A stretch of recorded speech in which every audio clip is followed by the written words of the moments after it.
This just in, ex-New England Mafia boss dies in prison at the age of 89.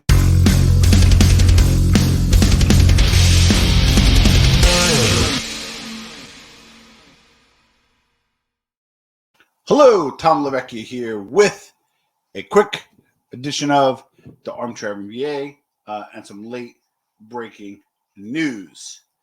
Ex-New England Mafia boss Cadillac Frank Salemi dies at the age of 89. He was once the boss of the patriarch crime family out of New England, and he was serving a life sentence behind bars for a 1993 slaying of a Boston nightclub owner by the name of Stephen DeSaro. Okay, so this is a pretty interesting case and a pretty interesting unfolding of events. All right, so Salemi got jammed up in the 60s. There was a mob war back then. He got shot at a few times. A whole bunch of things happened to him.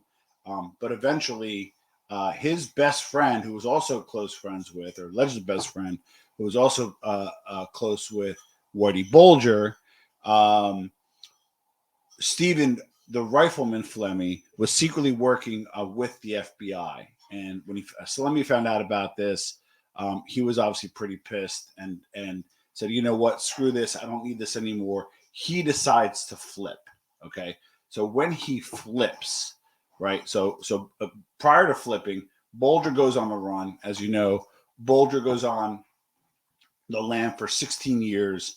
Eventually gets caught, winds up getting killed by one of the Gaius brothers, who was under Anthony Arlotta, who was doing life sentences as well in the feds.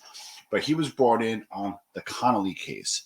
So with Connolly, he was a corrupt FBI official who was feeding information to Whitey Bulger, and Whitey Bulger was using that information for his own use, similar to Scarpa and Lynn Lavecchio, right? He does give Lynn Lavecchio vibes. So let me take a stand. He goes off into Witsec. Now, why in Witsec? He worked or lived under the name of Richard Parker, and he was living, I believe it was Atlanta, under that assumed name until another informant in 2016 brought up the killing of Stephen DeSaro. Stephen DeSaro was allegedly a mob associate. His place was under FBI surveillance.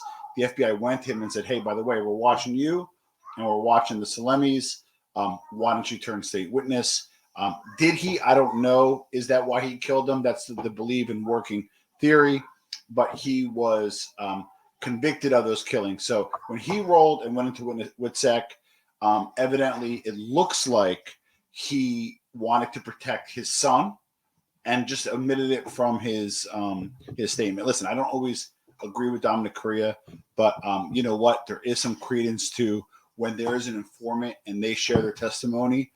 There is a chance that they may lie.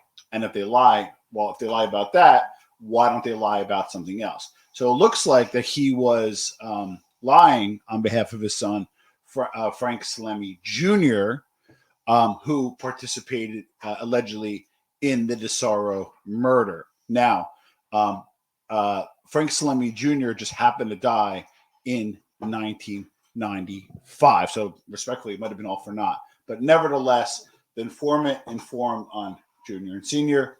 Salemi Jr. died in 1995. Again, he was one of the linchpins in the Connolly case, where Connolly, I believe, is serving a life prison sentence, ex-FBI agent who was corrupt, and just pretty much a big clusterfuck, which in my opinion led to poor leadership for the Patriarcha family, which led to their demise. There's a lot of people saying that, after Patriarcha, after the Angelos, that's when the Patriarchas really went down, especially in Federal Hill, Long Island, with the power base going over to Boston.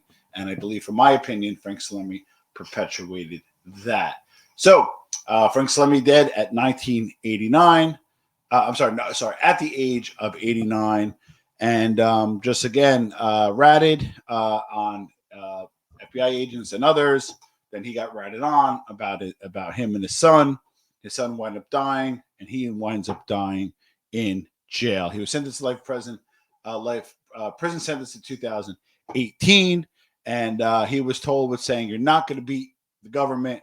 Let's face it, one way or the other, they're going to get you." So Frank the Cadillac Salemi dead at 89. Drop your comments below what you think of Frank Salemi, and I'll see you next time.